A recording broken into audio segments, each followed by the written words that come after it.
డబ్బు, అనారోగ్యం, ఉద్యోగం, వ్యాపారం, అప్పులతో బాధపడుతున్నారా? మీకోసమే లాంచ్ యువర్ ఫ్యూచర్ ప్రోగ్రామ్.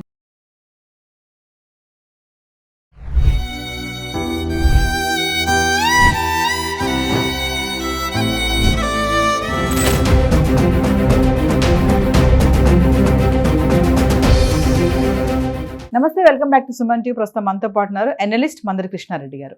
నమస్తే సార్. నమస్తే అమ్మా. సార్, అహ్మదాబాద్ ప్లేన్ క్రాష్ గురించి మనం మాట్లాడుకున్నాం. ఇప్పటికీ ఇంకా డెడ్ బాడీస్ ఆచూకీ తెలియలేదు. డిఎన్ఏ టెస్టులు చేస్తున్నారు. కొంతమంది అయితే నేను ఆర్టికల్ చూశాను, ఆయనది బాడీ దొరకలేదు, ఆల్రెడీ ఫునరల్ కార్యక్రమం అయిపోయిందంట, తర్వాత డిఎన్ఏ టెస్ట్లో బాడీ దొరికిందని చెప్పి న్యూస్ వచ్చింది. అంటే ఇంకా ఇలాంటి వార్తలు మనం వింటున్నాను. ఏదైనా చాలా ఘోరమైన సంఘటనే. ప్యాసింజర్స్తో పాటు మెడికోస్తో పాటు కొంతమంది అక్కడ ఉన్నటువంటి పరిసర ప్రాంతాలు ఉన్నటువంటి వారు కూడా గాయాలు పాలయ్యి చనిపోవడం చూసాం. మరి ఇప్పుడు రీసెంట్గా ఒక వీడియో వైరల్ అవుతుంది. గురుగ్రామ్ కార్యాలయంలో డీజే పార్టీ చేసుకుంటున్నారు ఎయిర్ ఇండియా శాట్ ఎంప్లాయీస్ అందరూ కలిసి. అంటే ఇది కొంచెం అభ్యంతరకరంగానే ఉంది జనాలకి కూడా. అంటే ఇంత ప్రమాదం జరిగితే వీళ్ళు ఎలా పార్టీ చేసుకుంటున్నారు కార్యాలయంలో అనేసి ఒక్కసారి మీ అనాలిసిస్లో ఏం చెప్తారు సార్? జూన్ 12న అహ్మదాబాద్ మనకు ఎయిర్పోర్ట్ పక్కనే మెడికల్ కాలేజీకి సంబంధించిన హాస్టల్ పైన ఎయిర్ ఇండియా బోయింగ్ విమానం కూలిపోవడం మనం చూసాం. చాలా పెద్ద విషాద సంఘటన. 241 మంది ప్రయాణికులు ప్రయాణిస్తున్న వాళ్ళందరూ చనిపోయారు. వీడు కాకుండా 20కి పైగా మెడికోస్ కూడా చనిపోవడం జరిగింది. దాదాపుగా 275 శవాలు సుమారుగా లభ్యమయ్యే పరిస్థితి ఏర్పడింది. వీళ్ళలో చాలామందికి ఇంకా డిఎన్ఏ టెస్ట్ జరుగుతుంది. ఎందుకంటే తునాతునకలై ముక్కలైనటువంటి దాటిని తేల్చడం సులభం కాదు. డిఎన్ఏ టెస్ట్ చేయాలంటే ఆ బ్లడ్ సర్క్యులేట్ అవుతున్నటువంటి బ్లడ్ అవుతుందో బ్లడ్ అక్కడే ఉన్నట్టయితే, దేహంలో ఉన్నట్టయితే సులభంగా చేయడానికి అవకాశాలు ఉంటాయి. కొన్ని మజిల్స్ అట్లాంటివి, కొన్ని నర్వ్స్ అట్లాంటివి దొరికినట్టయితే చాలా ఈజీ అవుతాయి. కానీ వీటిలో దేనిది ఎక్కడ పోయిందో ఎక్కడ జరిగిందో తెలియని పరిస్థితుల్లో ఇప్పుడు బ్రతుకున్నటువంటి వాళ్ళకి సంబంధించిన డిఎన్ఏ టెస్ట్ చేసి రెండింటిని మ్యాచింగ్ చేసి ఇది వీళ్ళకి సంబంధించిన శవం అని చెప్పి చూపడుతుంటే చాలా కష్టంతో కూడుకున్న పని. జూన్ 21 నాటికి, ఇంకా ఈ నెలలో జూన్ 21 నాటికి 202 శవాలను మాత్రమే అప్పగించడం జరిగింది. అంటే దాదాపు ఇంకా 70కి పైగా శవాలు ఉన్నాయి. ఇంకా ఈ 70కి సంబంధించిన శవాలు ఏమిటి అసలు పరిస్థితి, అసలు వీటి దొరుకుతాయా లేవా, వీటి ఆనవాళ్ళు దొరుకుతాయా లేదా, డిఎన్ఏ లోపల పలాని శవం ఇదని తేలుతుందా లేదా కూడా ఇంకా తెలియదు. ఇంకా చాలామంది అక్కడే ఎదురు చూస్తూ ఉన్నారు. ప్రతిరోజు అక్కడికి వచ్చి కూర్చొని ఎప్పుడవుతుందా, ఇది పూర్తవుతుందా, మా వాళ్ళకి సంబంధించిన ఆచూకీ ఏమైనా దొరుకుతుందా అని ఎదురు చూస్తున్న వాళ్ళు చాలామంది ఉన్నారు. ఈ దుఃఖ సముద్రంలోంచి ఇంకా దేశం కోలుకోలేదు. ఇలాంటి పరిస్థితుల్లో ఇది జరిగింది గుజరాత్లో జరిగినట్టయితే ఈ సంఘటన ఢిల్లీ పక్కన ఉన్నటువంటి గురుగావ్లో అక్కడ ఎయిర్ ఇండియా అంటే శాట్స్ అనేది సింగపూర్ సంబంధించినటువంటి వ్యవస్థ.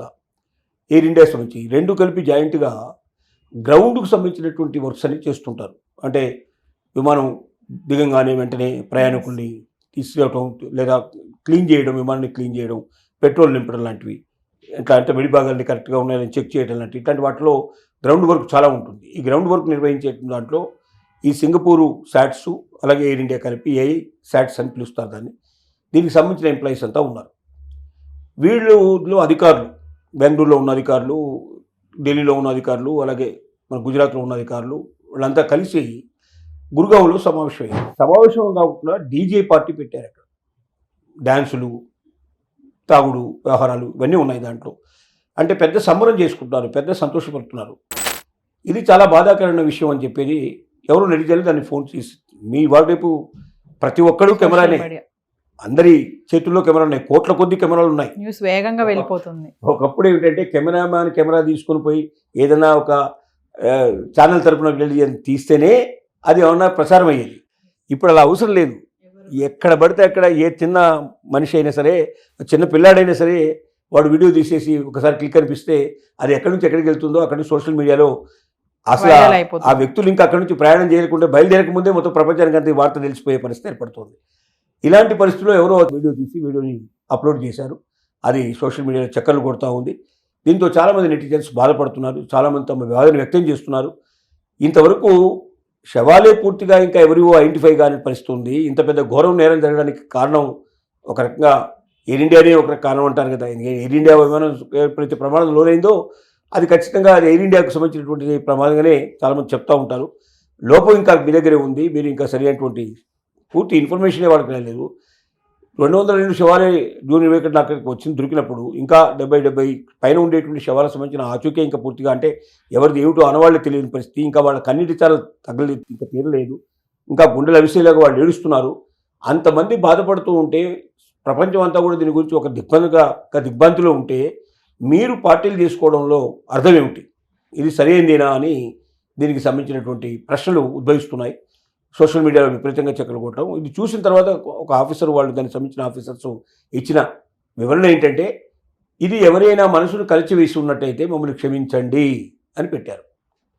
అంటే ఇది ఎవరికైనా బాధ కలిగి ఉంటే క్షమించండి అని, అంతేగాని మేము చేసుకోవడం తప్పని చెప్పట్లే. అక్కడ ఏం చెప్పాలి? ఇలా మేము తొందరపడ్డాం, ఇలాంటి పార్టీ చేసుకోవడం కరెక్ట్ కాదు, మేము ప్రవర్తించడానికి సిగ్గుతో తల ఉంచుకుంటున్నాం, దీనికి మమ్మల్ని అందరూ క్షమించండి, ఇలా ఉండాలి ఆ వివరణ. అలా లేదు. ఇది చూసి ఎవరైనా బాధపడి ఉంటే, అభ్యంతర పెట్టడం ఉంటే అట్లాంటి వాళ్ళు మమ్మల్ని క్షమించండి అని మాత్రం ఇచ్చారు తప్ప, అది మేము చేసింది తప్పనే విషయం మాత్రం వాళ్ళు గ్రహించలేదు. ఇది కరెక్ట్ కాదు. ఏంటంటే ప్రజల ప్రాణాలతో చెలగాటమాడేటువంటి పరిస్థితుల్లో ఒకవేళ నిజంగా వాళ్ళ పొరపాటు ఉన్నా లేకపోయినా వాళ్ళకు సంబంధించినటువంటి విమానంలో ఇది జరిగింది కాబట్టి, దానికి కారణం వాళ్లే కాబట్టి తప్పనిసరిగా వాళ్ళు కొంత సమయాన్ని ఇవ్వాలి. కనీసం ప్రజలంతా దీన్ని మర్చిపోయేదాకన్నా ఆగి ఆ తర్వాత ఇలాంటి ఏవైనా ఉల్లాసభరితమైన ఉత్సాహభరితమైన పార్టీలు చేసుకుంటే సరే. మానవ జీవితంలో సహజమైంది, కొంతమంది ఎవరు మరణించిన వాడితోటి మనం వెళ్ళలేవు, మళ్ళీ కొంతకాలానికి మర్చిపోతాం. కాలం ఎంత పెద్దగా అయినా మర్చిపోయి చేస్తుంది కాబట్టి అలా మర్చిపోయింది అనుకోవటానికి మనకు అవకాశం ఉంది, దాన్ని ముందుకు వెళ్ళడానికి అవకాశం ఉంది. కానీ మనం సమయం కాకుండానే ఇంకా ఇంతమంది జీవితాలు నాశనం అయిపోయాయి. ఇట్లాంటి పరిస్థితుల్లో కనీసం ఒక నెల రోజులు కూడా కాకుండానే జూన్ 12 రోజులు జరిగింది మనకు. మరి పార్టీ అయ్యి 2-3 రోజుల క్రితం ఈ పార్టీ జరిగింది కాబట్టి చాలా ఒక 20 రోజుల డిఫరెన్స్ కూడా లేకుండా అంత పెద్ద పార్టీ చేస్తూ డ్యాన్సులు చేస్తూ ఆనందంలో మునిగిపోవడం అనేది కరెక్ట్ కాదు అనేది, ఇది మానవ లక్షణం కాదు, ఇలా ఉండకూడదు, ఏ సంస్థ అయినా ఇలా ప్రవర్తించకూడదు అనేది ఒక గుణపాఠంగా దీని నుంచి నేర్చుకోవాల్సిన అవసరం ఉంది. అంటే వాళ్ళు క్షమాపణ అడిగిన విధానం కూడా బాగాలేదంటున్నారు కదా సార్. అదే అంటే అలా కాదు అడగడం, చేయడమే తప్పు, మేము అలా అడిగితే బాగుండేదేమో కొంచెం. అలా అడగకుండా ఎవరైనా అభ్యంతర పడేది అభ్యంతర పడే కదా, అంత మంచి అనిపోయారు, వాళ్ళకి ఇంత కూడా బాగా వాళ్ళు రియలైజ్ కాలేదు.